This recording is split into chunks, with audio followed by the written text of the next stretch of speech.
A flash of lightning split the sky as Carson Hale barreled down the winding gravel road, rain hammering his windshield like a barrage of steel pellets. His knuckles ached, white on the steering wheel, when headlights swept past a lone figure in military fatigue clutching a small girl whose soaked hoodie clung to her trembling shoulders. Without a second thought, Carson slammed the brakes, sending a spray of mud across the cab. He threw open the door against the storm's roar, soaked to the bone, and shouted, "Hey, get in!" The soldier's eyes, sharp and guarded, locked onto his for a heartbeat before she scooped the little girl into trembling arms and sprinted to safety. In that charged moment, Carson knew nothing would ever be the same. If this moment grabbed you, drop a comment below with where you're watching from and hit subscribe to follow every twist of this unexpected journey. The old pickup's engine groaned as Carson Hale killed the ignition and reached for the spare towels behind the seat. His rain-slicked boots thudded on the porch boards of his cedar cabin, each step a muted echo in the storm-dark night. Inside, the warm glow of a single lantern cut through the pitch, casting dancing shadows that trembled like distant ghosts on the walls. Carson's son, Noah, peeked from behind the doorway, eyes wide beneath damp curls. "Daddy." She looked scared. He tugged at Carson's sleeve, breath visible in the frosted air. Noah's small voice was a soft counterpoint to the thunder still rumbling beyond the roof. "Give her time," Carson whispered, wrapping a towel around his own shoulders. "Let's get them warmed up." Moments before, Carson's life had been simple in its routine, a quick piano lesson rescue mission followed by a late dinner and bedtime stories. But when he'd seen the soldier and her daughter stranded on the roadside, arms clutched together against the wind, instinct had overridden caution. He'd cracked the window just enough to hear her soft plea. Shelter closes soon carried away on the wind, and he couldn't drive on. He returned to the cab for company, a steaming thermos of broth and a plastic container of peanut butter sandwiches, Ellie's favorite still warm in the center console. Noah helped Carson set the tray on the kitchen counter. The tin roof rattled overhead as Carson poured 2 bowls, the steam curling like fragile promises between them. Noah placed one bowl in front of him, the other at the edge of the bench. "If she's hungry," Noah said with solemn conviction, "she'll eat." 10 minutes later, the door knocker's hesitant rap punctuated the storm's fury. Carson set down the ladle and wiped his hands on a towel. The lantern's glow caught the soldier's face. First sharp cheekbones, a faint scar arching above her eyebrow. Eyes the color of steel. "Captain Eliza Ward," the woman said, voice low but controlled. The girl rubbed her eyes, confusion mingling with relief as Carson offered the bowl. Kinship flickered across Eliza's gaze. Soldiers recognize acts of mercy, like homing beacons, and at last she slid inside, closing the door on the storm. Eliza laid Lily gently in Carson's lap, accepting the bowl with a brief nod. Noah scooted aside, offering his own lap as a makeshift high chair. The little girl's toothless smile was a shot of warmth through the chill as she scooped up soft bread. Carson watched from the stove, stirring another pot of broth, eyes drifting to Eliza's tight shoulders. "How far'd you come?" Carson asked, voice even. Lightning scribbled across the sky. Rain spattered against the window. Eliza swallowed. "Fort Stewart," she murmured. "Got discharged yesterday. Trying to find housing. Every shelter's full." Her gaze flicked to the envelope she clutched, VA stamp on the corner, promise of rejection. She didn't look at Noah, but he sensed her tension and slid off his chair. He patted over and placed a hand on hers. "I have goldfish," he whispered conspiratorially. Eliza's lips twitched. Noah beamed. "She's your new best friend," he declared. Carson offered Eliza a mug of tea, gunmetal black, brewed strong. She accepted, wrapping both hands around its heat like lifelines. He didn't push for more details. The night was heavy with stories unsaid. Instead, he guided her past framed photos of his late wife Marlene, a snapshot of laughter next to a picnic blanket, and the silence spoke its own kindness. When the storm finally eased at dawn, a hush settled across the cabin. Outside, the world was washed clean pine needles, buoyed under rivulets of water gravel gleaming with promise. Inside, Eliza sat by the window, Lily tucked into a borrowed quilt. Noah sketched raindrops and frogs on scrap paper, humming as he worked. Carson stood behind them, coffee in hand, watching the first slivers of sunlight cut through the gray. Eliza's voice broke the quiet. Why? Why stop? She gestured to Noah. Carson set down the coffee and crouched beside them. Because he needs a dad who keeps his promises, he said gently. And because once in a while a little kindness can feel like coming home. Eliza met his gaze, then a shared recognition that some wounds ran deeper than any battlefield. She nodded, that same spark of hope kindling in her eyes as it had on the roadside. Carson stood and moved to the stove, humming a soft country tune Marlene used to love. No words were needed. The warmth spreading through the cabin was promise enough that in the storm's aftermath they had found something worth sheltering each other. Carson's heart hammered in his chest as he killed the engine and climbed out into the deluge. The rain hissed against his jacket, turning the world into a frosted blur. Noah pressed close behind him, sneakers squelching on the gravel, as he offered the soldier a damp smile. In the amber glow of the headlights, Eliza Ward's posture shifted just a fraction, but it was enough. Here, Carson called, holding out the towel with a gentle firmness. His voice cut through the storm like a beacon. Get dry. Eliza hesitated for a heartbeat, then knelt, draping it around her daughter first. Lily's small face emerged, cheeks pink from cold eyes, wide but trusting, as Carson stretched the towel around Eliza's shoulders. Noah retreated a step, letting the soldier reclaim warmth and dignity. Thank you, Eliza said, voice low and steady. She wrapped her arms around the towel, drawing it tight. The intensity in her steel-gray eyes softened just a touch, as if permission had been granted to let down her guard. Carson nodded, then turned back to his truck. Come on, there's room. He threw open the passenger door and beckoned them inside. The interior was a steamy refuge, the dash lights glowed. The heater hummed, and the scent of wet leather mixed with peanut butter sandwiches and oatmeal cookies. Lily clambered in first, settling into the booster seat as Noah buckled her in with surprising care. Eliza hesitated, scanning the road behind them, the shuddering silence of the storm. Then she slid into the seat beside Carson, her uniform still heavy waterlogged, as if she carried the storm on her person. And you are Carson? Asked, pulling the door shut against the wind. Captain Eliza Ward, she replied, voice controlled. Her gaze flicked to Noah. And this is my daughter Lily. He offered a curt nod, glancing in the rearview mirror. Noah Hale, the boy said, flashing a grin. I'm 10. That makes me your expert snack provider. Lily sniffled, then cracked a shy smile. Thank you, she whispered, reaching for a goldfish cracker that Noah handed her. Carson returned his attention to the storm. The windshield wipers slapped tirelessly, carving arcs through the rain. Cabin's not far, just past Sycamore Ridge. You'll be warm soon. Eliza leaned back, her reflection fragmented by shifting water. She began, then swallowed. Thank you for stopping. He glanced at her, jaw set. A woman and child in the rain didn't hesitate. He tapped the steering wheel.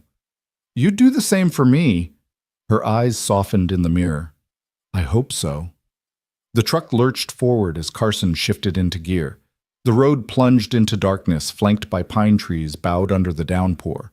Lightning flickered through the canopy, illuminating frantic branches like skeletal hands. Noah, clutching a soggy teddy bear, pointed out the window. Look. Fireflies. Carson followed his gaze. In spite of the storm, faint pinpricks of light drifted above the shoulder, a pocket of summer magic. Eliza tilted her head, watching the shimmer. For a moment, the rain's roar receded, replaced by the gentle glow of tiny lanterns aloft. They're still out, Lily murmured, clutching a cracker to her chest. Carson smiled in the mirror. Some lights can't be put out. Eliza drew in a shaky breath, her posture loosening. I needed to see that. He flicked the wipers to high. We all do. They drove in silence, the rhythm of engine and wipers forming its own language. Carson caught Eliza's profile, strong jaw, soft tension around her eyes. He thought of Marlene, his wife, whose voice used to fill this cab with laughter on nights like this before the cancer that took her. He stifled the ache that rose in his chest, focusing on the road, on the mother beside him, soaked and vulnerable, and the girl behind. At the fork near Old Willow Bridge, Carson slowed to navigate the gravel. The rain drew closer, pressing in like breath on skin. Eliza glanced at the narrow track rising into the woods. You sure this is the right way? She asked. He nodded, pulling the wheel across ruts that sliced through puddles. Been coming here since I was a kid. Built it with my old man. He chuckled softly. He said a man who can fix his own roof can handle most storms. Eliza managed a small smile. Did he teach you to fix people too? Carson's grip tightened on the wheel. He tried. But most people need to want it themselves. Her gaze dropped, and Lily snoozed against her shoulder fatigue, overtaking fear. In the rearview mirror, Noah watched them with wide, thoughtful eyes. Almost there, Carson said, pointing as the trees thinned. Beyond the tree line, a single lantern flickered on a weathered porch. Its warm light pooled around a rough-hewn bench and a stack of firewood. Eliza watched the glow, remembering the first night she'd slept at the VA shelter that never had space for her family. She flinched at memories of concrete floors, the tight hush of cots lined in rows, the ache of being just another name on a list. Here, under that porch light, she felt seen. Carson parked, cutting the engine. For a heartbeat, the only sounds were the drip of water off metal and Eliza's soft breath. Then, with a practiced move, Carson opened his door and shook out the towel. Lily stirred, eyelids fluttering. "Let me," Eliza said quietly, rising. She reached back, gathered Lily in her arms, and eased out into the porch light. Noah scrambled past her, eager to help, and Carson followed close behind. Inside the cabin was a sanctuary of cedar and warmth. A pot of soup simmered on the stove, its aroma of carrots and onions wrapping around them like a hug. The hearth crackled as embers glowed, and blankets draped over a worn sofa invited them to sink in. Carson handed Eliza a steaming bowl and took his own seat across from her. Lily, half awake, curled into Noah's lap with a soft sigh. Eliza held the bowl with both hands, studying the steam. She blew gently, then tasted. "It's perfect," she said, voice thick. Carson met her eyes. "Marlene's recipe," he said softly, as if her spirit still lingered in the kitchen. She believed soup could fix a bad day. Eliza's gaze drifted to a faded photograph on the mantel. Carson, Marlene, and Noah on a picnic blanket, smiles bright under blue skies. The grief she carried always just beneath her skin tightened like a fist. But here in this room, it felt safe to let it shift, to believe that second chances existed. She swallowed hard, then looked back at Carson. "I don't know how to thank you." He shook his head. "You don't need to." He reached into his coat pocket and pulled out a lantern ornament, handing it to her.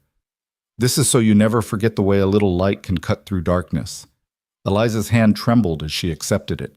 Lily stirred, blinking up at her mother. Eliza tucked the ornament into her pocket and scooped Lily into her arms. Noah hopped off the sofa and offered Eliza his handprint drawing, 4 figures under a glowing lantern. Carson smiled as Eliza studied the picture, her eyes shimmering. "Best thank you I've ever seen," she murmured. Then she looked around the cabin at its simple comforts and the kindness that filled every corner. "Welcome home," Carson said, voice gentle.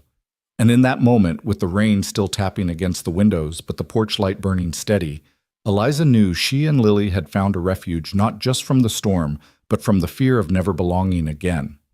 She let the tears come, and Carson gave her the space to let them fall, knowing that sometimes the first healing happens in the quiet company of strangers turned friends.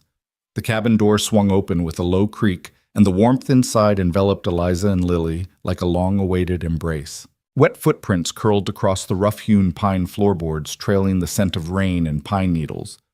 Carson closed the door behind them, the latch clicking into place like a promise. He handed Eliza a thick woolen blanket, and she draped it around her shoulders, her fingers brushing over damp fabric that now felt safe against her skin. Noah, already settled on the couch, jumped up to place a steaming mug of broth in Eliza's hands. Lily followed his lead, clutching a smaller cup, the wood grain warm under her palms.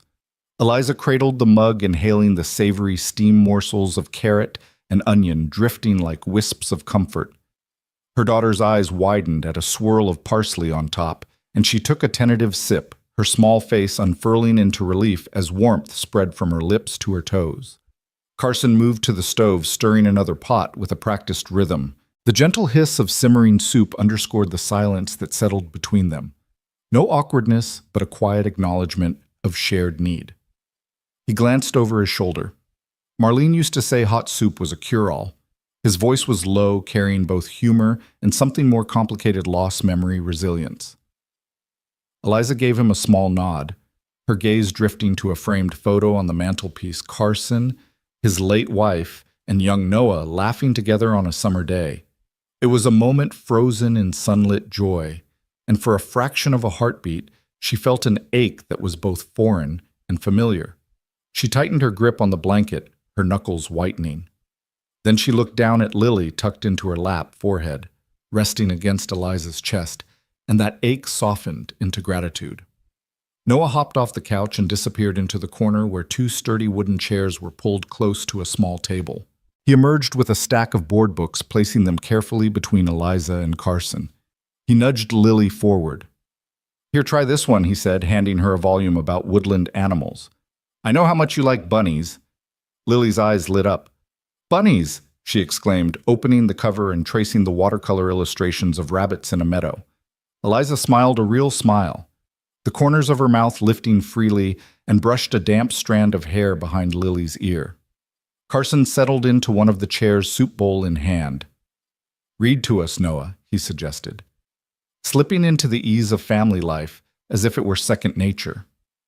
Noah cleared his throat dramatically, adopting the voice of a storyteller. "Once upon a time in a forest just like these woods lived a brave little rabbit who—" His words wove through the cabin, knitting them together in a tapestry of sound that chased away the remnants of the storm. Outside, the porch light glowed steadfastly, its beam cutting through the dusk like a beacon.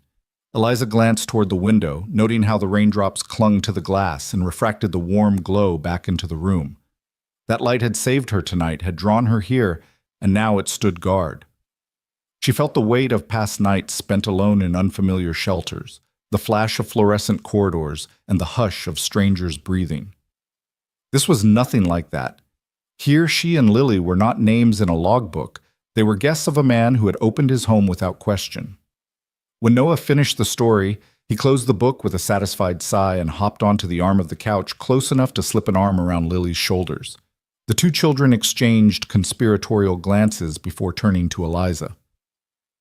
"Will you stay a while?" Lily asked in a small voice, the steam from her bowl catching in the lamplight. Eliza's heart trembled. She looked at Carson, whose face was gentle, inviting. He nodded as if he carried no judgments, only understanding. "You're safe here," he said, simply, his words wrapping around her like the blanket on her shoulders. That night the storm raged beyond the walls of Cedar Hollow cabin, but inside a different storm was breaking, one of walls and defenses. Eliza lay on the pull-out sofa-turned bed in the guest room, Lily tucked beneath a soft quilt. The faded wallpaper and creak of the bed frame felt strange yet warm. As Lily's breathing deepened, Eliza watched her daughter's eyelashes flutter, and for the first time in months, she allowed herself to exhale.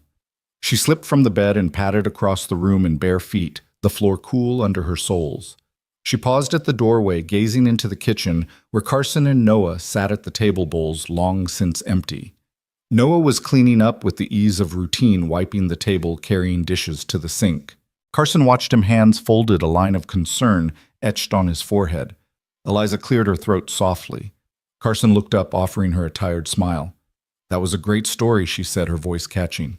He gestured to a chair. "Sit," he invited. She perched on the edge, the chair's seat cold beneath her. "Thank you," she whispered, tracking a spot on the floor. "For tonight, for everything." Carson leaned forward, his expression open. "We've all been through storms," he said. "Some just come in the shape of rain, and some in the shape of loss." His glance drifted to a small magnet on the fridge, a lantern with the words, "Keep the light on." "No matter what, this light stays on." Eliza nodded, tears glistening at the edge of her vision. "I haven't felt safe in so long," she admitted. "Not since—" She swallowed hard. "Not since I left the army." Her hands trembled on her lap. Carson reached across the table and laid a steady hand over hers. His skin was warm, this contact grounding. "You're safe," he repeated, "and we'll make sure it stays that way for as long as you need." At that moment, something shifted inside Eliza, a fracture beginning to close. She allowed herself to lean into his hand, drawing strength from his quiet certainty. Outside, the storm began to subside.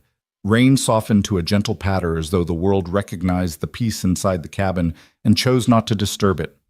The next morning, dawn filtered through the curtains in pale ribbons. Eliza woke to the scent of fresh coffee and wood smoke. She looked down to see Lily curled against Noah on the couch, blankets in a tangled heap around them. Their soft snores filled the room with an unexpected melody. Eliza rose, slipping into clothes dried by the stove's warmth, and padded into the kitchen. Carson stood by the counter mug in hand, watching the steam drift upward. His eyes lifted when he heard the door creak. He offered her the second mug, coffee black, just the way she liked it. Eliza accepted it, cradling the ceramic as if it were an anchor. For a long moment they stood side by side, listening to the early morning hush. Outside, mist curled around the trees, and the porch light, though no longer needed, still burned softly, a testament to the night before. Eliza raised her mug in a silent toast. Carson mirrored her gesture. "Thank you," she said again, but this time it carried the promise of new beginnings. Carson nodded, lifting his mug in return. "Welcome home," he murmured. The words settled between them like sunlight breaking through clouds, heralding a day filled with possibility and healing, and the unspoken hope that sometimes a single act of kindness can light the way out of the darkest storm. The kitchen light cast a soft pool of warmth against the dark knot of pines outside, and the cabin smelled of freshly chopped cilantro mingling with the rich scent of simmering lentil soup. Eliza sat on the edge of a wooden stool, fingers curled around a chipped mug of strong black tea, knuckles white against its enamel rim. The steam traced lazy spirals into the air, carrying away the sharp tang of salt from her tears, which she refused to wipe. Carson leaned over the stove, spoon in hand, stirring the olive-green broth until the lentils broke apart into velvet threads. He didn't press her, didn't fill the silence with empty chatter. Instead, he set the spoon aside, wiped his hands on a faded dish towel, and slid onto the bench beside her. The offset glow of the single lantern revealed the fine lines around his eyes, patient, weathered, gentle. "Where are you headed next?" he asked quietly, voice low enough that it blended with the crackle of the fire in the hearth. Eliza lifted her gaze, meeting his for a heartbeat, before looking down at the dark wooden table. "I'm not sure." She wrapped her free hand around the mug's handle as if she could anchor herself through contact with something solid. Discharged. The word felt foreign on her tongue, like an echo of a life she could no longer claim. "They let me go this morning. No permanent quarters, no stash of benefits yet, just this." She gestured to the duffel bag at her feet, its canvas frayed at the seams, and a stack of bills I can't afford to let slide. Carson's eyes softened. He reached across and folded his hand over hers, warm against her cold palm. "Those bills," he said, "they come due, whether the world's falling apart or not." His voice carried an unspoken truth, one he knew too well. "I've been there." Eliza's throat tightened. For a soldier trained to command and endure, admitting vulnerability was a battlefield in itself. Yet here, in the quiet glow of this cabin, she felt the walls around her heart loosen. She tilted her mug and took a slow sip, letting the tea's bitterness steady her. "No one's claimed me," she whispered. "You won't show up on their radar until I've been living under a bridge for weeks." Her lips quivered, but she held the confession steady. She remembered the last time she'd felt lost, sleeping on those cold concrete floors at Fort Stewart, her daughter Lily clinging to her side, both of them drifting in nightmares of sand and gunshots. She swallowed hard. "I'm used to being strong, but right now I don't even know how to ask for help." Carson nodded, his gaze tracing the steam patterns. "Help doesn't have to be a transaction," he said. "Sometimes it's a door left open." He rose and crossed to the small shelf by the window, picking up a battered mason jar filled with firefly lanterns, little glass prisms of light he'd caught in summer nights. He set it between them. "If you need a place to stay, this porch light here is as good a promise as any." Eliza stared at the jar, then at the flickering lantern on the porch beyond the glass. She swallowed another sob, quiet now, but present. "I'm sorry," she murmured, head bowed. "I'm so sorry." Carson's hand came to rest on her back, steady, unhurried. "Don't apologize," he said. "There's nothing to forgive." Her apology wavered in the cool air, fragile as the mist that had settled outside. She pressed her mug to her lips, refusing to look at him, afraid he'd see the truth in her trembling reflection. But he didn't flinch. Instead, he lifted his own mug in a gentle salute and took a slow sip. The small ritual of sharing warmth was enough to bridge the chasm between them. Eliza's eyes stung as she met his gaze again. My daughter, she's only 6. Lily's, she needs someone who doesn't break at the first crack. The admission hurt more than any physical blow she'd received in training, but Carson only nodded. Kids are tougher than we give them credit for, he said softly. They bounce back in ways we forget when we get older. He glanced toward the hearth where embers glowed like embattled stars. I've got a spare room that's more than just a cot and a blanket. If you two want it, it's yours. Eliza closed her eyes, letting his words sink in.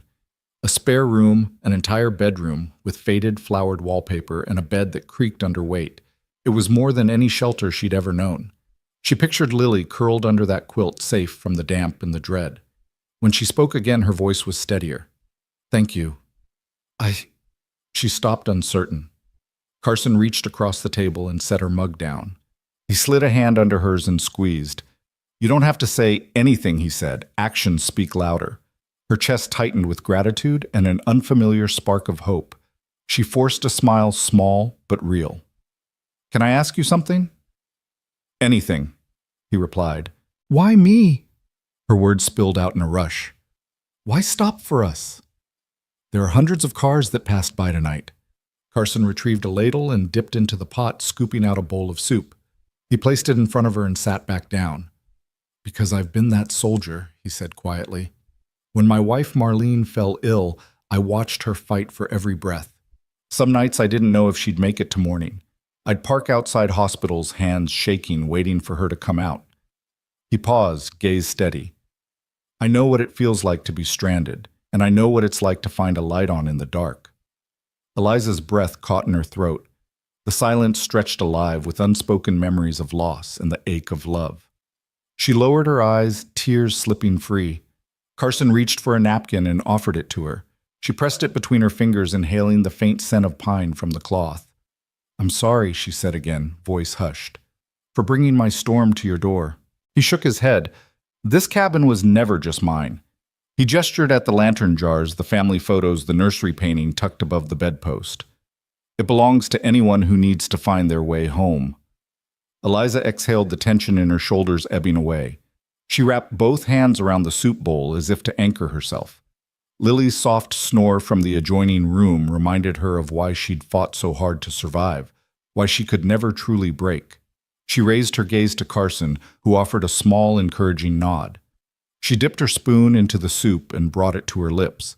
The warmth spread through her chest, scattering the lingering cold. With each bite, she felt the weight of the duffel bag ease on her spirit. Across the table, Carson watched her with a kind of quiet pride, not in her service record or medals, but in the courage it took to lower her guard and let someone in. When the bowls were empty, Carson stood and cleared the dishes. Eliza remained seated, running her thumb along the edge of the table's grain. The lamplight flickered as Carson rejoined her holding 2 mugs of chamomile tea. He handed her one. This will help you sleep, he said softly. And if dreams get too loud. He trailed off, leaving the offer unspoken, but understood. She closed her fingers around the mug, feeling its warmth seep into her bones. Thank you, she said, her voice steady now, for everything. Carson sat beside her, their knees brushing under the table. The room felt smaller, cozier, as if it had contracted around their shared warmth. Outside, the night had fallen still. The only movement was the sway of pine boughs and the heartbeat of the porch light pulsing its promise into the darkness. Eliza leaned back against the bench, tilting her face toward the lantern's glow. Beside her, Carson exhaled a soft sound of contentment. She closed her eyes and let the quiet wash over her. The hum of the heater, the crackle of the fire, the steady thrum of her own pulse.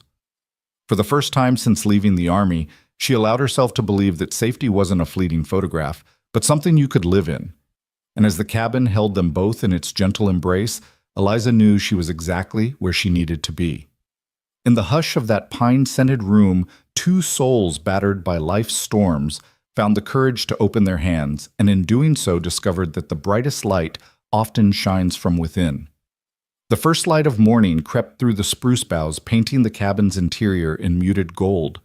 Droplets on the window panes glimmered like tiny prisms, and the scent of pine drifted through the open door of the guest room. Eliza lingered in the threshold, wrapped in the soft quilt that had smelled of cedar and lavender the night before. Across the kitchen, Carson moved with familiar ease, filling the French press with coffee grounds and pouring in hot water. The hiss of steam rose from the carafe, and he set it down with a soft clink, brushing his bangs from his forehead as though waking from a dream. He glanced over his shoulder and caught sight of Eliza standing framed by dawn's fragile glow. In one movement, he lifted 2 mugs, thick ceramic, 1 hand's worth of warmth, and offered her one. Coffee strong enough to wake ghosts, he said, his lips quirked with teasing comfort. The steam swirled between them, a silent bridge. Her hand trembled as she took the mug, fingers curling around it. "Thank you." Her voice came in a whisper as if she were afraid to break the morning's hush. He watched her shoulders ease, saw the small exhale that followed. He set a second mug on the counter for himself, then reached for the pour-over kettle to fill it. "Did you sleep at all?" he asked, voice gentle enough to carry across the wooden floorboards. He didn't need to peer into her eyes to see the question there. The quilt clutched around her shoulders spoke of nights spent half awake, the shadows of memory stirring under her skin. Eliza lowered her gaze to the patterned mug, the dull swirl of coffee inside catching the light. She sipped, letting the bitterness ripple down her throat before answering. Better than recent weeks, she admitted, voice wavering. She raised the mug in a tentative toast, meeting his eyes over the rim. "Better than I dared hope." Carson nodded, stirring his own drink with a measured swirl. In the corner of the room through the arch, into the living area, 2 small figures huddled over coloring books on the rug. Lily flitted between shades of pink and purple, dotting her page with flowers that looked almost real. Noah bent close to his paper drawing cats that seemed to giggle with crooked smiles. Every so often one nudged the other, and their laughter tinkled like chimes in an autumn breeze. "Kids are tougher than we think," Carson said, quietly, watching his son's earnest grin as Lily attempted to teach him how to draw whiskers. He set his mug on the countertop and leaned back against the cabinet, taking in the tableau children who had known fear, who had found laughter again in a stranger's cabin under drowsy morning light. Eliza moved forward and placed her mug beside his. The 2 of them looked at the children as if discovering them for the first time.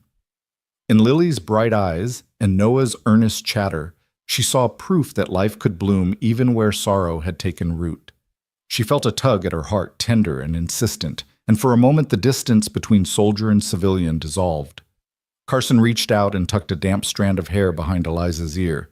His fingers hovered for a second before settling against her temple warmth, against chill skin. "They remind me why we do this," he said. "Why we keep the light on." Eliza blinked and swallowed the sensation of his touch, more startling than the roar of gunfire ever had been. "I never thought I'd find a place like this," she murmured, glancing at the lantern on the porch that had guided her here. "Not after—" Her voice faltered, the past creeping in like an unwelcome guest. He stepped closer, closing the space between them without rushing. "It's been 1 year today," he said softly, tone neither accusing nor mournful, merely factual. "Since Marlene passed. Time arced between them, a silent ribbon binding their experiences of love and loss." Eliza set her mug down and folded her arms, leaning into the warmth of the wooden wall behind her. She felt the weight of shared grief settle around them, 2 people who knew the stakes of holding on and the fear of letting go. "I'm sorry," she said again, but this time the words carried empathy instead of guilt. "I didn't mean to—" Carson lifted a hand to halt her apology. "No apologies," he said, voice firm with compassion. "We remember because we loved. That's not something to regret." Eliza closed her eyes and inhaled the scent of coffee and pine, grounding her. When she opened them, she saw in his gaze an understanding unspoken that memory could hurt, but it also had the power to heal when shared. A crash of giggles drifted from the living room as Noah tossed a handful of crayons at Lily. He won a delighted shriek in response, and the sound echoed off the logs like a celebration. Eliza smiled, and Carson's own lips curved in relief. He crossed the floor toward the children, and Eliza followed, tracing his steps, as if every footfall were a promise. Noah looked up and offered her a crayon sunshine yellow, and Lily pointed to a half-drawn sun in her sketchbook. Eliza knelt beside them, tucking her mug safely on the hearth's edge, and picked up the crayon. Her hands were steady now as she completed the sun's rays, her daughter's face lighting up at the shared creation. "Look, Mommy," Lily cried, pressing the drawing into Eliza's hands. "No," Eliza whispered, voice thick with emotion. Look, my brave girl, how bright you make this world. She scooped Lily into her arms, lifting her off the floor as if she weighed nothing. Lily laughed, wrapping her arms around her mother's neck, and for a moment, everything else fell away. Carson watched from the doorway, a soft glow in his eyes. He cleared his throat and stepped forward, and Eliza set Lily down, brushing a kiss across her damp curls. Breakfast's on, he said, gesturing toward the counter, where fresh eggs, skillet-fried bacon, and thick slices of buttered toast waited in a feast of morning ritual. Eliza and the children gathered at the table, and Carson returned to the stove to slide plates across the worn wood. The smell of sizzling bacon mingled with pine and coffee, a triumphant symphony of comfort that made the cabin feel like a nest built just for them. They ate in companionable silence, interrupted only by the soft clink of cutlery and the occasional burst of childish delight when syrup pooled perfectly on warm toast. Carson watched Eliza serve Lily first, then Noah, and finally herself, a simple act that spoke volumes about her newfound role as protector-provider and mother reborn. After the last bite, Noah begged for another story. Eliza exchanged a glance with Carson, and he nodded, pulling a battered leather-bound journal from the top shelf. It was the one Marlene had kept, a collection of recipes, doodles, and quiet observations about love and loss. Carson opened it to a blank page and handed it to Eliza. Your turn, he told her, voice soft and inviting. Eliza's eyes flicked from the journal to the children and back. She traced the empty lines with a fingertips trembling not with fear but with anticipation. She lifted the pen and pressed it to paper, her handwriting careful at first, then loosening as she wrote, Dawn breaks fragile, but we are fragile too, and that's all right, for here we learn to stand together in the light. When she looked up, tears held at the edge of her eyelashes. Carson smiled as though her words were the greatest gift he could receive. Lily crawled into Eliza's lap again, burying her face against her mother's shoulder, and Noah leaned close to peer at the writing. In that quiet kitchen, under the soft caress of morning, a single act of courage, of lowering her guard and opening her heart, blossomed into something deeper. It was more than shelter from a storm. It was a declaration that love, resilience, and second chances could flourish even in the most fragile of dawns. And as the sun climbed higher, spilling warmth through the cabin's windows, they all felt it. The promise of a new day, bright with possibility, held safe by the light they kept burning for one another. Eliza climbed the rickety aluminum ladder with the ease of someone who trusted her footing more than the ground itself. The afternoon sun had burned through the morning mist, and warm light played on the cabin's siding as she reached the loose gutter bracket. In her gloved hand, the hammer felt familiar, its weight grounding her much as the butt of a rifle had once anchored her grip on a combat patrol. Below her, Carson held the ladder steady, his gaze a blend of admiration and relief. Nice form, he called up, voice carrying easily in the still air. Where did they teach you that? Eliza tapped the bracket with a practiced flick of her wrist, securing it before swinging the hammer in a precise arc. Field maintenance training, she replied, settling the nail flush. Gutter work wasn't specifically in the manual, but the principles are the same. She climbed down and wiped her brow with the back of her hand. Never leave a post unsecured. Carson smiled and pointed to the ladder's feet. I'd feel better if this was on more solid ground. He tipped the ladder slightly, demonstrating its precarious lean. Without hesitation, Eliza shifted the ladder's base, pressing the legs into the gravel with her boot until it sat level and immovable. Better? She asked. Much better. Carson said, relief warming his tone. He picked up the small bag of nails by the porch railing. I owe you one. She shook her head. Just pay it forward. Her gaze drifted to the creek behind the cabin where Lily and Noah had kicked off their socks and chased frogs among the smooth stones. The children's laughter echoed like bells through the trees, and Eliza felt something loosen inside her chest, a tension she hadn't realized she was still carrying. Carson joined her at the foot of the ladder, passing her a nail and then retrieving another when she offered the hammer back. They worked side by side, two hands driving nails, two minds synchronized in patience and quiet cooperation. After the final bracket was secured, Carson and Eliza stood back to admire their handiwork as rainwater began to dribble harmlessly into the downspout. Eliza ran a finger along the now straight gutter, her touchlight almost reverent. Looks good, she said. Should handle the next storm. The words came easily, and in that moment she welcomed the certainty of her own confidence. Carson glanced toward the creek. "Think they're having fun." "They're braver than I ever was," Eliza said, eyes softening at the sight of Lily leaping over a cluster of frogs before stumbling into Noah's arms with a squeal. "Kids just leap in no second thoughts." He nodded. "They remind me that life doesn't have to be overthought." He reached out and brushed a smudge of paint from her cheek. Yellow splotches gathered from Noah's rock painting expedition earlier. She froze, then allowed a small smile to curve her lips. It was a gesture neither forced nor tentative, but born of shared ease. Inside the cabin, steam curled from 2 mugs of freshly brewed lemonade, Carson's antidote to the day's heat. He carried them out to the porch and set one in Eliza's hand. For the world's best gutter specialist, he teased. Eliza accepted the glass, tilting it so the sun glinted through the pale liquid. "I'll take it," she said, touching the rim with a tentative sip. The cool sweetness was welcome on her tongue, and she savored the moment as if it were another kind of victory. They watched the children, barefoot and fearless, skirting rocks and glancing for new frog sightings. Each discovery a sudden leap, a whiff of wet earth, sent them into bubbling laughter. Eliza's chest swelled with a softness she barely recognized.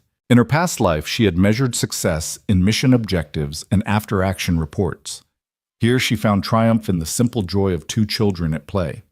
Carson cleared his throat and leaned forward, elbows on his knees. "I've been meaning to ask," he said, "how does civilian life feel compared to all that?" He nodded toward the woods, toward the creek, toward the cabin. "No missions. No briefings at dawn." Eliza considered the question, turning the glass in her hand as if the answer might appear in the shifting light. "It's quieter," she said, "but not always peaceful. At first the silence was overwhelming.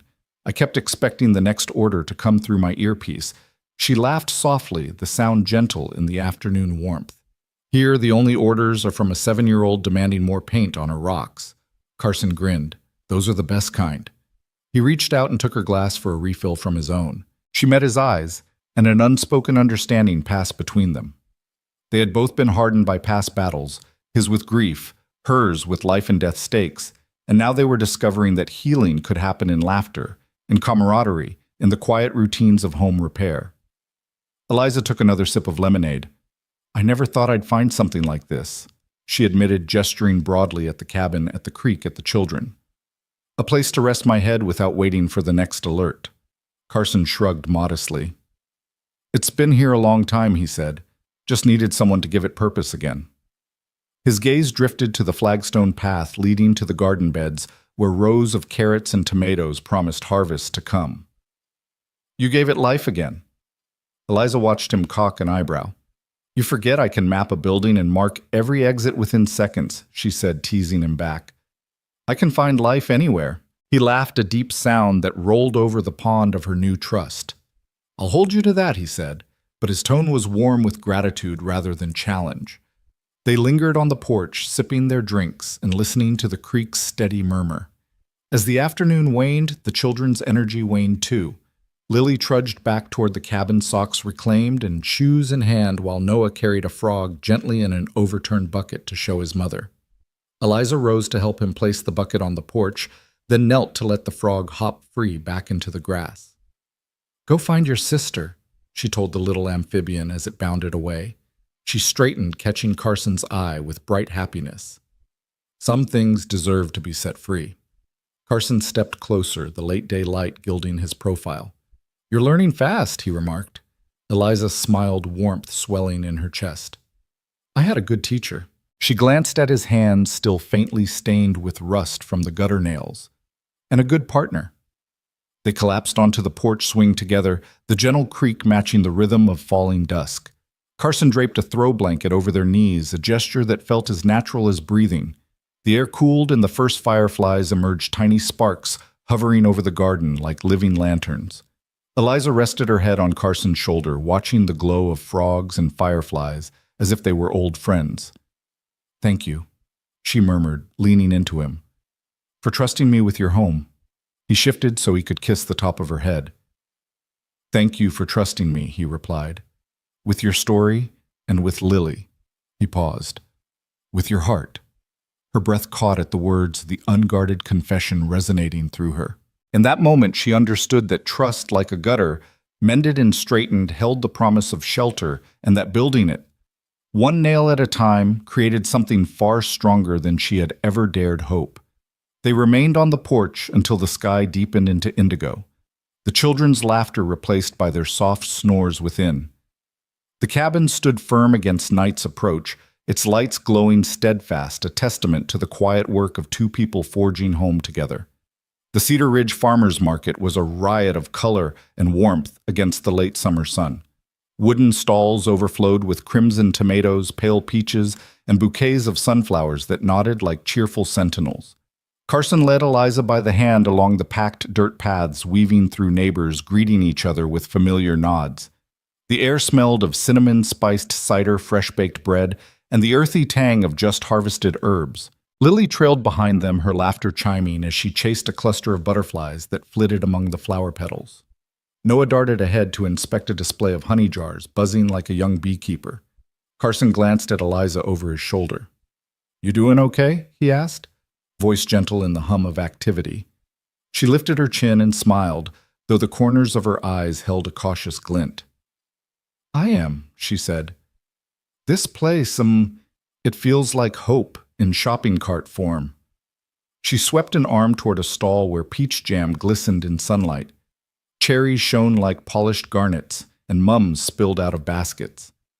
"I never thought I'd enjoy something as ordinary as a farmer's market." Carson grinned, squeezing her hand. "It's the simple things that remind us what matters."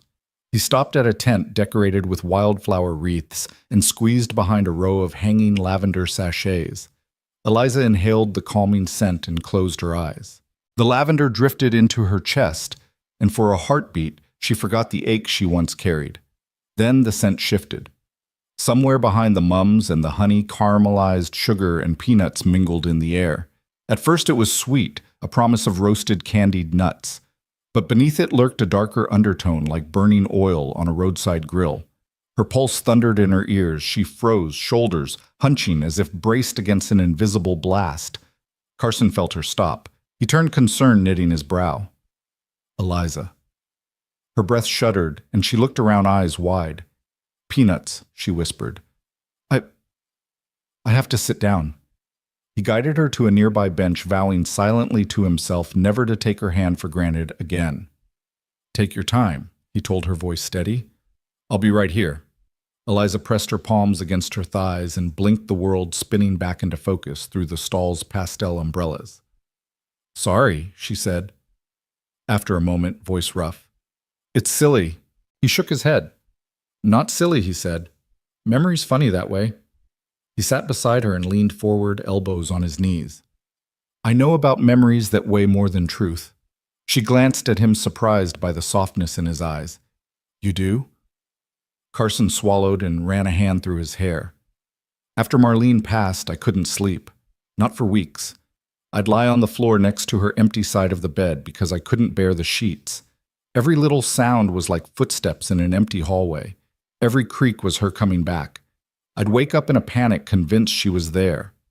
Eliza's chest tightened. She had never asked about his wife, and here he was unburdening himself as if trust were the easiest thing in the world. He continued, voice low. "Once I drove all night just to get away from the silence.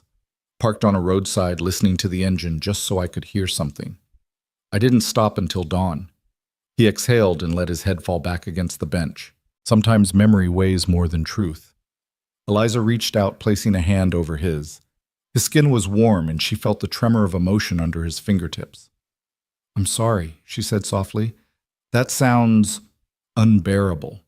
He lifted his head and looked at her. It was. But surviving taught me that grief can't be outdriven or outworked. You learn to carry it with you. He offered her a small, rueful smile. "You said it yourself, kids are tougher than we think." "So are we." Eliza nodded, blinking back tears. "You're right." She drew in a ragged breath and let it go. The market's bustle resumed around them, the clink of mason jars, the hum of conversation, the jangle of a stray guitar from a busker tucked in the corner. The world felt large and welcoming again. Carson stood and offered her his hand. "Feel better?" he asked. She took it, rising with a new steadiness. "Yes," she said. "Thank you." He led her back onto the main path, and they paused at a stand where a woman offered samples of spiced apple cider. Eliza took one, the warmth of cinnamon and clove sliding sweetly across her tongue. She closed her eyes and tilted her face to the sun, letting the apple's brightness chase away the shadow of her memory. Lily and Noah reappeared, each clutching a small paper bag of kettle corn. Lily held out her treat to Eliza. "Here, Mommy," she said, voice full of pride. "It's your favorite." Eliza accepted a handful of sugar-dusted popcorn, each kernel popping with a gentle crack. She nibbled one, and the sugary crunch grounded her in the present. Carson watched her, a thoughtful expression on his face. "You know," he said, "this place, it's like a living memory book. All the good ones, at least." He gestured to a line of old friends chatting by a pie contest table, to the musicians' call and response, with the crowd to a pair of elderly men haggling over the price of garden-grown zucchinis. "People bring the best of themselves here." Eliza smiled, meeting his eyes. "I think I'm starting to feel that too." She dipped her hand into Noah's bag and popped another piece of kettle corn in her mouth. "It's nice to be part of something that's ordinary." He nodded, and together they wound deeper into the market, past a display of hand-carved wooden bowls to a stall selling fresh mozzarella. The woman behind the counter offered them a sample drizzled with honey, and Eliza's eyes lit up at the creamy bite. She glanced at Carson. "You have to try this." He tasted it, his eyebrows rising. "That's incredible." They lingered there, savoring mozzarella and jam, sharing bites of peaches and sips of iced tea. The day stretched before them, a canvas of simple joys and quiet triumphs. By mid-afternoon, their arms were laden with sacks of peaches, jars of jam, and a bouquet of daisies. As the sun dipped low, they made their way back to the cabin. The weight of their bounty, a comforting reminder of the day's generosity. Lily marched ahead, humming a tune she'd picked up from the busker, while Noah chattered about building a castle in the creek with his mother and Lily. Eliza paused at the porch light, placing her bags down. She ran a hand over the painted lamp, its warm glow already mirroring the sunset. Carson knelt beside her, gathering the children in a close hug. Eliza closed her eyes, breathing in the scent of peaches and daisies and homecoming. He stood and held her gaze. "You did good today," he said softly. She rested her forehead against his chest and nodded. "So did you." Together they carried their market treasures inside, where the kitchen table waited empty, but for the promise of a home-cooked meal made from ingredients they'd hand-picked. As the cabin door closed on the last light of dusk, Eliza felt the embers of her past grow quieter, replaced by the steady warmth of belonging. And in that gentle twilight, she knew that sometimes healing came, not in battles won or medals earned, but in the soft glow of a porch light, in the simple act of sharing popcorn under a summer sky. Eliza sank onto the edge of the guest room bed, the last of the day's light streaming through the window and catching the faded floral pattern of the quilt where she sat. Her fingers trembled as she unfolded the thin, official-looking envelope and removed the crisp letter inside. The government seal stared back at her, pale and indifferent. She traced the words with her thumb. "We regret to inform you." Her chest tightened, and for a moment she let herself breathe in the sting of defeat. She had seen this letter before too many times. Each rejection in the stack on the bedside table was its own dagger. Too many applications, too few spaces, too little priority. 5 letters in 6 months, each one more damning than the last. The first 2 had barely registered beyond a dull ache. By the third, she'd tried not to let the words sink in. Now the 5th, the pile of denials, was a reminder that no matter how many deployments she'd endured, no matter the medals for bravery she'd earned, she was merely another file in the VA's backlog, lost in the shuffle. Her shoulders slumped as the paper slipped from her fingers and fluttered to the floor. She didn't look at it. She had no energy left for anger. She only felt the hollow where hope used to live. Outside, the last fireflies of summer blinked through the dusky air, and somewhere in the distance, Noah and Lily's laughter drifted up from the creek. She closed her eyes, wishing she could bottle their innocence and swallow it, hoping it would soothe the rawness inside her. A soft knock on the doorframe startled her. Carson stood there, folded plate in hand, remnants of dinner gathering in the grooves. He paused, sensing the weight of her mood, and set the plate gently on the nightstand. The clang of metal against wood echoed in the hush. He didn't speak. He simply sat on the edge of the bed, close enough that their knees touched. With one hand, he picked up the letter from the floor and slipped it back into its envelope. He didn't ask what it said. There was no need. His presence alone was a salve against the isolation she felt. "Eliza," he said quietly. His voice carried no pity, only steady concern. "I'm sorry." The two words seemed inadequate, but they were all he had. He leaned forward, resting his elbows on his knees, and watched her. She turned her head toward him, eyes rimmed red and glistening. "It's just every time I think I've done enough, I hit another wall," she confessed. She tugged at the collar of her shirt as though wishing to strip away the symbols of rank that now felt meaningless. "I spent 13 years in the Army. I faced down mortar fire and improvised explosives and came home with my daughter's smile waiting for me. But I can't get a roof over our heads. I can't even get someone to answer a phone." Carson reached out and took her hand, squeezing it gently. His thumb traced slow circles over her knuckles. "You faced worse," he reminded her softly. "You're still here. You're still standing." He paused, then cleared his throat. "I know that doesn't fix this letter, but I want you to know you're not alone in it." Tears bubbled up again and Eliza closed her eyes, tasting salt and sorrow. She let her head fall back against the pillows and exhaled a shaky breath. Her voice cracked. "I thought it would be different for me. I thought service meant something." The raw confession trembled in the space between them. Carson shifted, rising smoothly to his feet. He crossed to the small dresser and retrieved a narrow tin box stamped with Carson's initials. He set the box on her nightstand and clicked it open. Inside lay a stack of Carlson Station postcards embossed with the local pioneer scene alongside fountain pen stamps and half-used sheets of stationery. Eliza frowned confusion mingling with curiosity. He knelt beside her again and removed a postcard, sliding it across to her. On the paper's blank side, he had written a single line. "I've seen what you've given up to serve. You deserve to be seen now." His handwriting was familiar, steady, unhurried, full of care. She traced the words with her fingertip, the ink imprint pressing into her skin. Carson met her gaze. "You've fought for this country. Now let me fight for you." He lifted a fresh pen and held it out. "Write back. Tell them what they're missing. I'll mail it tomorrow." Eliza's breath caught. She looked down at the postcard as if seeing it for the first time. The idea of writing another letter felt tiring, like running into a storm armed with nothing but a candle. But looking into Carson's unwavering sight, she felt something she hadn't allowed herself in a long time possibility. Maybe she could protest. Maybe she could insist. Maybe someone out there still believed that the price she paid in service had meaning beyond the bureaucratic ledger. She nodded slowly, taking the pen in her hand. The nib was cool against her fingertip.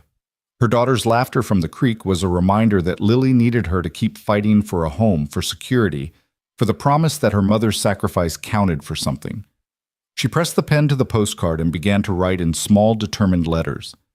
"My name is Captain Eliza Ward, United States Army, retired after 13 years of service, 3 deployments, and a commendation for bravery. I write to you not as a statistic, but as a mother, as a veteran who believes she earned a place of belonging in this nation she served." Her heart pounded as she continued describing her daughter's needs, her own struggle with each rejection, and the impact it had on their lives. Carson sat in steady silence, watching her pour words onto the page, his presence a bulwark against her self-doubt. Occasionally he slid her a tissue or refilled her cup of chamomile tea, his gestures quiet but essential. By the time she set the pen down, the lamplight had softened, and the first flicker of stars appeared beyond the window pane. Eliza folded the postcard and slid it into its envelope, her hand steadier now that her resolve had firmed. She retrieved the stamps from the tin and pressed one into the corner. Carson offered her a final nod of encouragement, and she closed the tin with a soft click. Carson reached out and brushed a strand of hair from her forehead. "No matter what they say, he promised we keep this light on." He nodded to the porch lamp glowing beyond the glass, a symbol of sanctuary he'd built for them. "We'll keep it on until someone listens." Eliza managed a small smile, the weight in her chest shifting from despair toward determination. She stood and moved to the window, pressing her palms against the cool glass. In the pale glow of the lamp, she saw her reflection.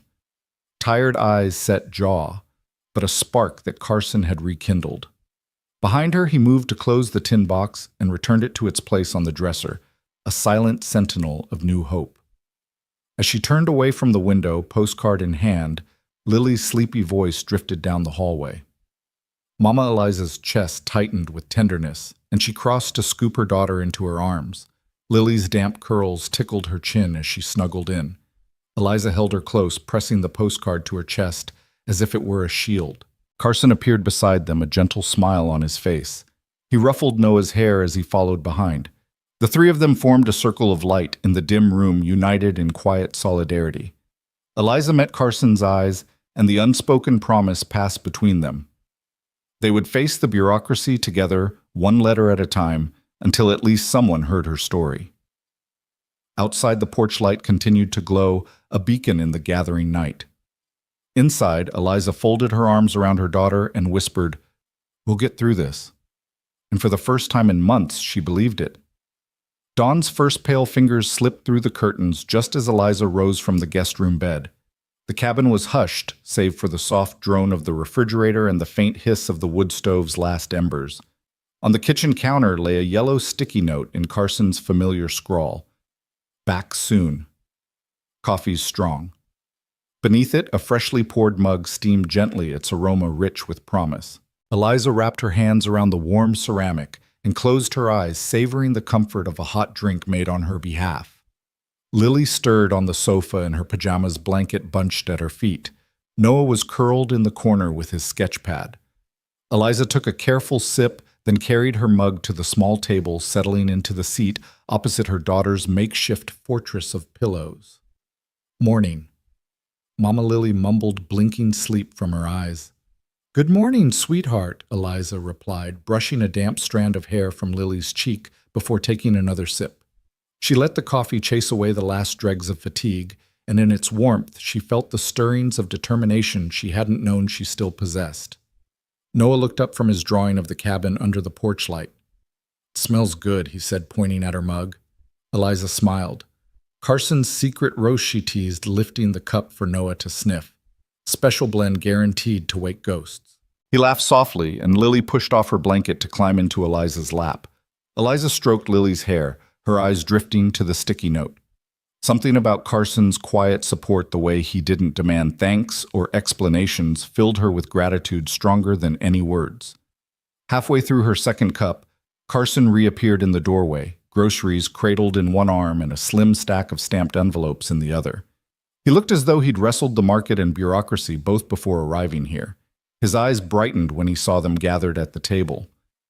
"You two look cozy," he said, setting down paper sacks of fresh fruit, eggs, and a loaf of crusty bread. "Found everything we needed." "And," he tapped the letters against the countertop, "these came too." Eliza sat up straighter, heart fluttering. She gathered the envelopes in her hands, turning them over to read the seals, one addressed to the mayor's office, another to the VA regional liaison, and a third simply labeled Community Support. She looked at Carson. "I did this," he said, offering her a reassuring smile. "Wrote out the details, your service record, your situation. Stamped and ready, you don't have to fight alone." Tears pricked her eyes. She realized that kindness wasn't just opening her door in a storm. It was action advocacy, a tangible promise that she mattered. Her throat thick with emotion, she reached across the table to squeeze his hand. "Thank you," she whispered. He nodded, brushing off her gratitude with a humble shrug. "Just keep the light on," he said, glancing at the lamp on the porch that he never let go dark. "Someone will notice." Lily hopped down and clambered onto Carson's lap, reaching into one of the grocery bags. He produced a small carton of berries, popping a handful into Lily's waiting hands. Noah poured juice into glasses. The kitchen hummed with quiet life, the morning sun glinting off the enamelware. Once the children were fed and Carson had brewed a fresh pot of coffee for himself, Eliza sat with the letters in front of her. She traced her finger along his neat handwriting, reading and rereading his notes about waiting lists, transitional housing, and community advocacy. Each sentence carried the weight of his belief in her. Carson washed his hands at the sink and dried them on a towel. "When you're ready, we can mail these. I'll walk them down to the post office, get them on today's route." He paused, watching her gather the envelopes. "Or if you'd like to bring in the paperwork yourself, I can stay here with the kids." Eliza considered the offer and shook her head. "I want to do it," she said firmly. but I'd like you to come with me just in case." She gave him a playful look that undercut the seriousness of her words. "I could use a co-pilot." He smiled, and together they gathered the letters and clipped them neatly into his coat pocket. Lily raced ahead to find shoes. Noah grabbed a sketch bag, and Eliza tucked the last envelope into her own pocket. At the post office, the line moved slowly, neighbors chatting in gentle tones about the weather and the upcoming county fair. Carson stood by Eliza's side, his presence a silent shield against embarrassment or doubt. When her turn came, Eliza placed the 3 letters on the counter, voice steady as she explained that these needed special handling, please and thank you. The clerk nodded with a warm understanding and affixed the postage. Outside, Eliza breathed deeply, the crisp air filling her lungs with hope. Carson wrapped an arm around her shoulders. "One step at a time," he said. Eliza nodded, watching the mail carrier wheel the letters away. Each one felt like a spark sent into the world. Small flames that might light someone else's dark corner. "One step," she agreed. Back at the cabin, they unloaded the groceries together. Eliza arranged the fruit in a bowl, its vivid colors a reminder that life could still burst forth in unexpected ways. Carson set the bread on the table and poured them each a second cup of coffee. He handed her the mug, and she accepted it with a soft smile. They sat side by side, sipping in companionable silence, the children's laughter drifting in from the creek behind the cabin. Eliza felt, perhaps for the first time in months, truly seen not as a file number or a broken veteran, but as someone worth fighting for. She lifted her mug in a quiet toast.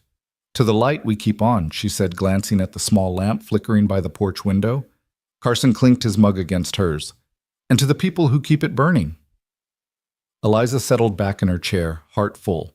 The path forward might still be uncertain. The letters might go unanswered. The waiting list might not move, but she no longer faced that prospect alone. She had a partner in kindness, someone whose every action said she belonged. As the afternoon sun slanted through the windows, she watched Carson unpack milk and eggs, his efficient movements a testament to a life of care for others. Eliza closed her eyes and let the moment wash over her, the scent of pine, the murmur of the creek, the taste of strong coffee, and the knowledge that tomorrow and the next day they would face whatever came together. In the gentle quiet of Cedar Hollow Cabin, she found herself believing once more that sometimes the brightest light is not the one waiting at home for you, but the one you ignite when you decide to keep going and to help someone else do the same. Eliza pressed the 2 crisp pages of her orders against the kitchen counter, the words blurring at the edges as adrenaline coursed through her veins. The early afternoon sun streamed through the window, casting stiff shadows over the family photo on the fridge. Lily's small arm wrapped around Carson's waist, Noah grinning beside them. She inhaled the familiar scent of pine and simmering soup, the comfort of Cedar Hollow's routine, colliding with the thrill of purpose pulsing in her blood. Carson looked up from chopping carrots, his knife slicing through orange rounds with quiet precision. He noticed the tremor in Eliza's hand as she held the papers, then set the cutting board aside. "What is it?" he asked gently, stepping closer. She laid the orders flat and smoothed them with a fingertip. "Colorado," she said, voice trembling. 6 weeks. Trauma training for new recruits. They want me to lead."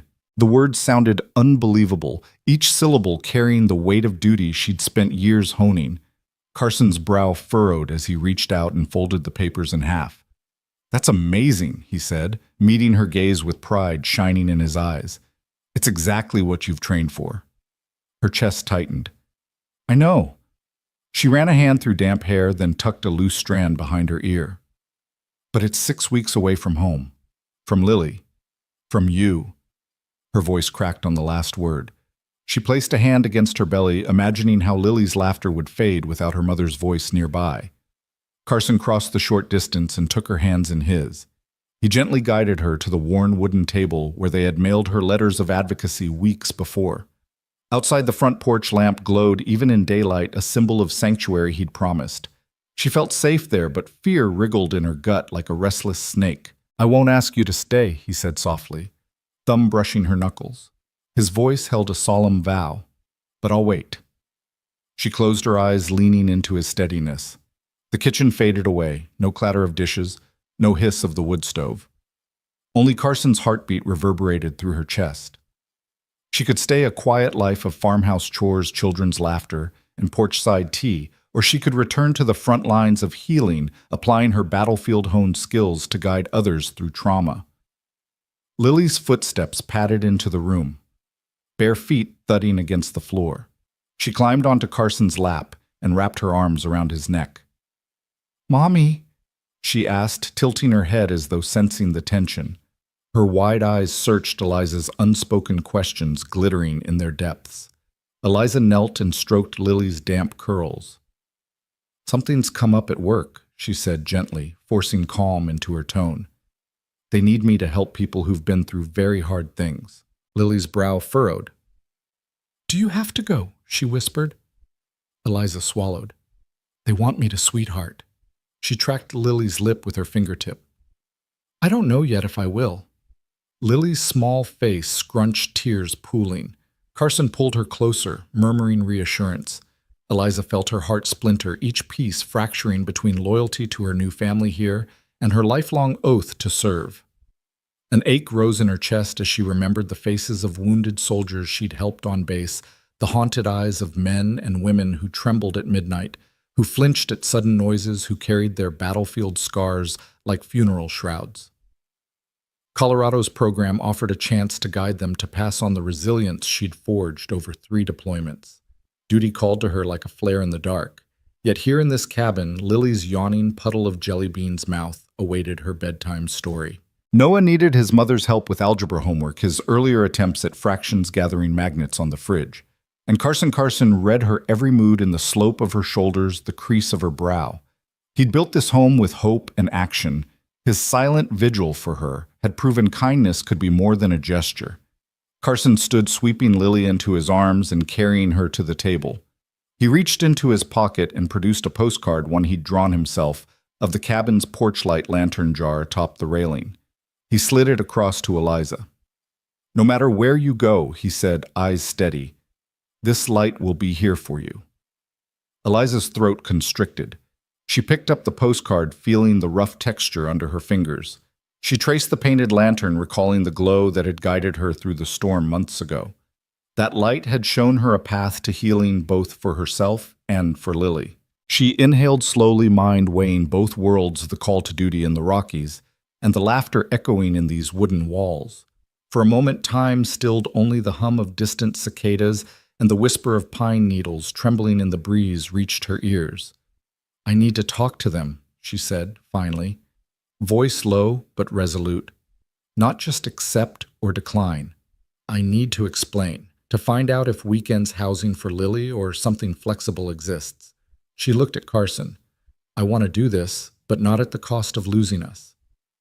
Carson's expression softened, relief mingling with pride. "That's all I ask," he replied. He reached across and squeezed her hand firmly. "Fight for your purpose, but fight for your family too." Eliza nodded, the conflict easing into clarity. She envisioned herself in a Colorado lecture hall, instructing new recruits on trauma integration and resilience. On weekends, she'd return to this cabin to morning coffee and children's drawings tacked above the sink, to evenings spent rebuilding a crooked picket fence. The balance seemed daunting, but not impossible. Her heart pulsed with renewed intention. She dug her phone from her pocket and dialed the liaison's number scrawled on one of the orders. Carson stood behind her, gentle pressure at her shoulder. The line rang twice before a crisp voice answered. Eliza introduced herself, fumbling at first as she asked about adjustments for family base housing and weekend leaves. Each question carried her fear of pulling away from Lily's safety net. On the third call, the liaison offered a pause, transitional family quarters at Fort Carson childcare programs on base, and weekend passes for trainers. Eliza's breath caught at the possibility duty and family both honored. She thanked the liaison, promising to finalize within 24 hours, then ended the call. She exhaled, phone slipping from her fingers. Carson's arms enveloped her from behind, his cheek resting against hers. "You did it," he murmured. A soft smile touched her lips. "We did it," she corrected, turning to wrap her arms around his waist. Lily toddled back, rubbing sleepy eyes, and Noah burst in with a triumphant grin, proudly holding up a perfect A on his math worksheet. Eliza knelt to hug them both, feeling the weight of her choice settle into comfort. She kissed each child's forehead, then turned to Carson. "I accepted," she said, voice steady. 6 weeks trauma training, but I'll be home weekends. Lily's got base daycare and Noah can stay here with you. Carson's eyes glistened. He pulled her into a hug so fierce it felt like homecoming. Lily giggled and wrapped her arms around both of them, and Noah joined the embrace, pressing his cheek to Eliza's. Standing there in the kitchen, sunlight filtering through steam and flour speckles on the counter, they formed a circle unbroken by duty or distance. Eliza closed her eyes, drawing in the warmth of the moment, the trust, the partnership, the promise of return. In choosing both her calling and her family, she realized that true purpose didn't demand sacrifice of one for the other. Instead, it thrived in the unity they had forged, a life anchored by kindness, resilience, and a light that would always guide her home. Carson closed the kitchen window and brushed a stray pine needle from the counter, listening to the steady drum of rain against the roof. The cabin was quiet, far quieter than he'd grown used to these past 6 weeks. Noah was curled under a heavy blanket on the couch, halfway through a graphic novel, and Lily's soft breathing rose and fell in the guest room where she'd fallen asleep, clutching her favorite rag doll. He glanced at the mantel where Eliza's photo from that first rainy night still stood in a simple frame, the porch light glowing behind her like a promise. He reached for his mug and poured another cup of tea, his fourth, maybe fifth. Humming a low tune he'd learned from Marlene before the world grew small and heavy. The steam curled against his cheek as he settled into the rocking chair, rocking gently to the rhythm of the rain. Weeks had passed since Eliza left for Colorado. She'd called every weekend, her voice bright but tight around the edges, telling stories of late-night lectures and field trainings of young soldiers blinking back tears and clinging to her guidance like a lifeline. He'd listened and tried not to let his throat catch when she reminded him she'd be home on Sunday evenings. He wasn't sure how many Sundays had come and gone before this one. The rain had started just before dusk, a relentless curtain washing the world to gray. He'd cooked more meals than he cared to count, grilled cheese at first, then scrambled eggs, then back to grilled cheese because it was simple and it was what the kids liked. He missed Eliza's lentil soup, the way she'd stir it slowly humming as though each swirl of the spoon carried away a bit more sorrow. A clap of thunder rumbled through the pines, and Carson set his mug on the side table. The wind rattled the window panes, and the porch light cast long shadows that danced along the walls. He wondered if Eliza would be back next weekend. Part of him feared she might get an extension. There'd been talk of new training cycles, new assignments. But he pushed the thought aside. She'd promised. She'd said she'd come home. A sudden sound interrupted his reverie, 2 soft knocks at the front door. They were tentative, unhurried, but unmistakable. Carson's heart lurched in his chest. He rose and crossed the room, mind racing through possibilities, shore, shift workers, neighbors, checking on stray. Lightning-struck branches, a late visitor lost in the storm. He flipped on the porch light before opening the door. The bulb above the rail burned steady, illuminating a wall of falling rain. And there, framed in its glow, stood Eliza, soaked through hair, plastered to her forehead, coat dripping onto the welcome mat. In her arms, Lily squinted against the downpour, clutching her rag doll like a lifeline. Lily's tiny boots were caked with mud, and her face lit up in a grin that seemed to eclipse every cloud above them. "Mommy," Lily cried, reaching out with both arms. Eliza's lips curved into a smile that trembled with relief and exhaustion. She held Lily tighter, rocking her gently. "Hey, sweetheart," she whispered, rubbing Lily's back as if trying to smooth away every lonely night they'd spent apart. "I'm home," Carson's voice caught in his throat. Eliza, he managed stepping aside so they could come in. His hand closed around the doorknob and he pulled them both into the warmth. The door clicked shut, sealing out the storm. Eliza's arms slipped around his waist, and Lily burrowed into his chest, giggling as she shook drops of rain from her doll's head. Noah appeared behind them, eyes wide with disbelief. "Mom," he asked, voice reedy with hope. He then broke into a grin and dashed forward, tackling Eliza in a flurry of hugging arms and scattered papers. Eliza laughed, breathless, as both children clung to her, tumbled to the floor, and gushed with a million questions all at once. Carson knelt beside them, wary of damp coats, but unwilling to let go of the moment. Okay, Eliza panted, gathering them into her lap as they settled on the entry rug. "Slow down, you two. I missed you." Lily pressed a soggy cheek against hers, and Noah curled an arm around her shoulders. Eliza closed her eyes, savoring the impossibly warm weight of both their bodies. Carson stood and retrieved towels from the rack by the stove, draping them around Eliza and then Lily. Steam rose from Lily's damp pigtails as she wriggled free and darted toward the living room. Eliza unwrapped herself from Lily's embrace and touched her husband's face with a trembling hand, a gesture so intimate and raw that it stunned him into stillness. "I wasn't supposed to come back until tomorrow evening," she murmured, voice thick. "But—" Her gaze flicked to Carson's eyes, and he nodded silently, giving her permission to say what needed saying. "I changed my flight. The training cycle got extended, and they wanted me to stay on. But I couldn't. I needed to be here." She swallowed, tears gathering. "So I found the earliest flight home, even if it meant coming in today. I had to see you." Carson reached for her hand, and their fingers wove together the simple clasp, saying everything. "You're here," he replied, voice husky. "That's all that matters." Eliza's breath quivered, and she leaned in to press her forehead against his. Around them, the cabin's light shone gentle and steady, as though celebrating her return. Outside, the rain's fury continued, but inside, nothing could touch this peace. Noah grabbed her free hand and steered her toward the couch. "Mommy, tell us about Colorado," he commanded with a grin that lit up his face. "Did you save the soldiers yet? Did they call you Captain Awesome again?" Lily toddled after him, patting the seat beside her and pressing a soggy doll into Eliza's lap. Eliza settled down, hugging them both. "Well," she began, voice already regaining its warmth. "Colorado was colder than anything I've ever seen, and they did call me Captain Awesome once or twice." Her eyes flicked to Carson, and he offered her a fond smile that told her how proud he was. She turned back to the children. "But I didn't realize how cold it could get when you're missing home." Lily leaned in close. "Are we home now?" she whispered. Eliza stroked her hair. "Yes, baby, we're home." Carson joined them on the couch, resting one arm on Eliza's shoulder, the other draped behind Noah. The four of them fit together like pieces of a puzzle, rain streaking the windows behind them, the gentle lamplight bathing their faces in golden warmth. "I know it wasn't easy," Carson said softly to Eliza to cut the assignment short.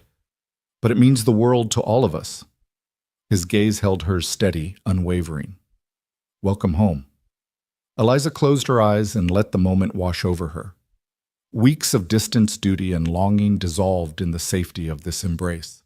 She pressed her cheek to his chest, breathing in the familiar scent of cedar and coffee and home. The children murmured around them, Noah asking about the next training cycle, Lily telling them how she missed her mom's soup and bedtime stories. In the hush that followed, Carson guided her hand to the lantern ornament she'd once held that first night. It hung on a hook by the door, raindrops sliding off its glass surface. Eliza's fingers curled around the cool metal.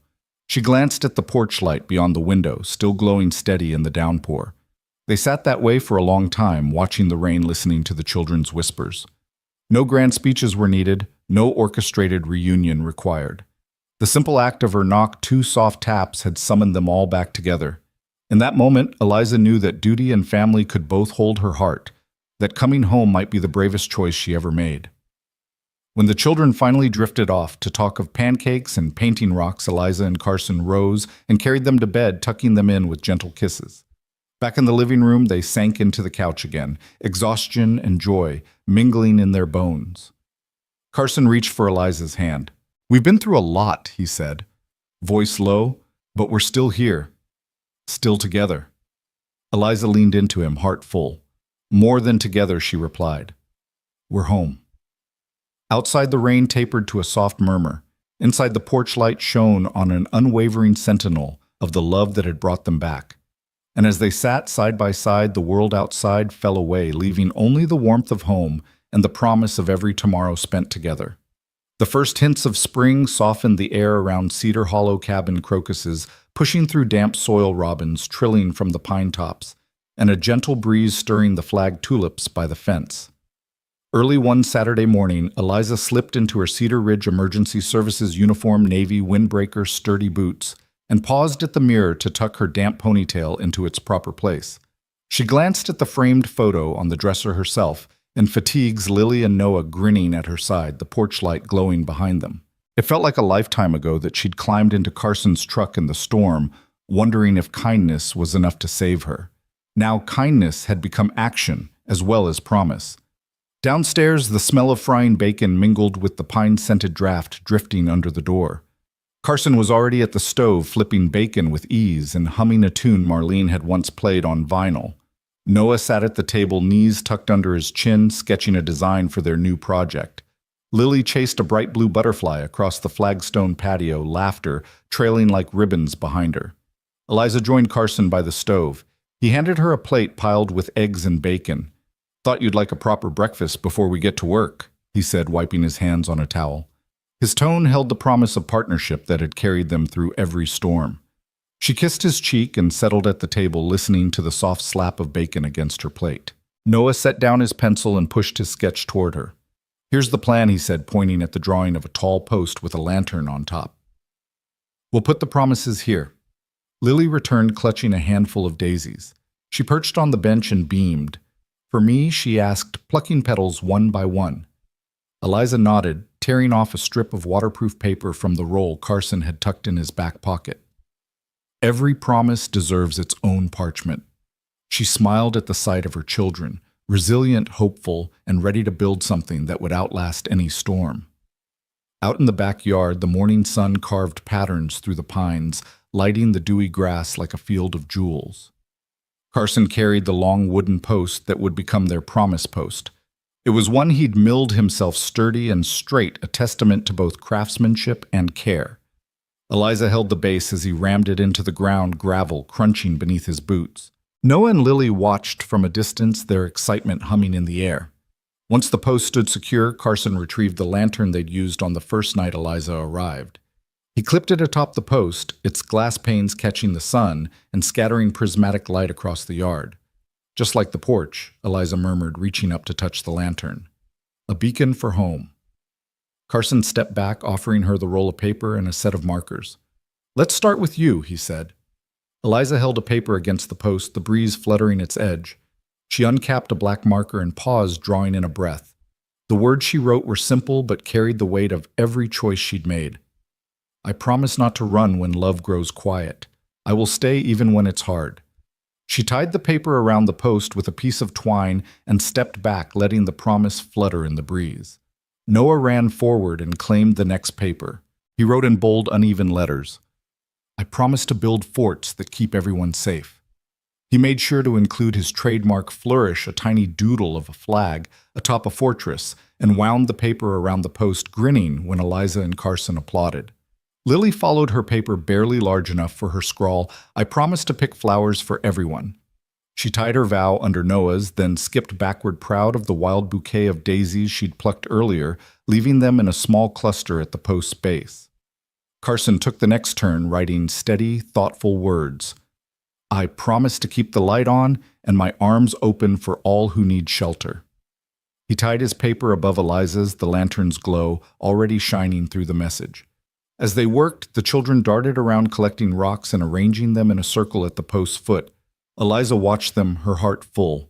The promise post was more than a craft project. It was the physical embodiment of all they'd weathered together, from storms and rejections to uprootings and reunions.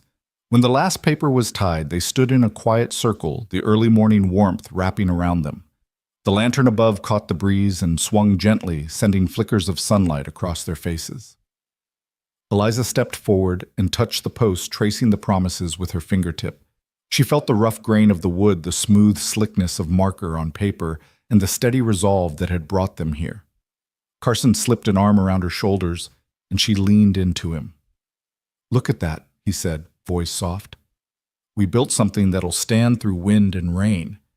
Eliza nodded, her gaze drifting from the post to the cabin's porch light in the distance. It too gleamed steady in the morning. "Just like the porch," she whispered. "Nothing fancy? Just a light." Noah tugged at Eliza's sleeve. "Mommy, can we add more promises later?" he asked, excitement dancing in his eyes. "Absolutely," she replied, ruffling his hair. "We'll add one every spring." Lily skipped forward, holding out a daisy. "I picked this promise flower," she said, pressing it into Eliza's hand. Eliza tucked the daisy behind Lily's ear and swept both children into a hug. "The best promise flower," she murmured. Carson watched them, a smile playing across his lips. "Family," he said, gesturing to the post, the lantern, and the circle of promises. That's our greatest promise. They lingered in the yard, the children trailing behind them like small shadows pointing out ladybugs on leaves and whispering plans for next spring's editions. Eliza and Carson walked hand in hand to the porch, the promise post standing sentinel behind them. The porch light, though unlit in the bright sun, seemed to resonate with the energy of their vows, steady and unwavering.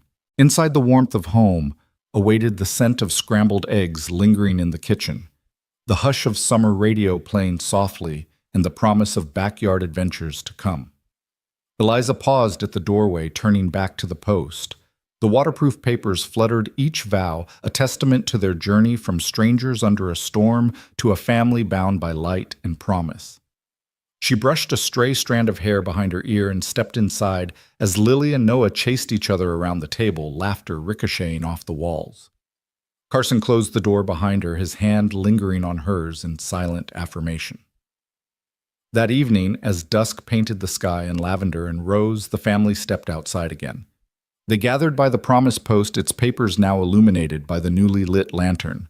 The glow was soft but resolute, carving a pool of amber light in the growing twilight. Eliza Carson.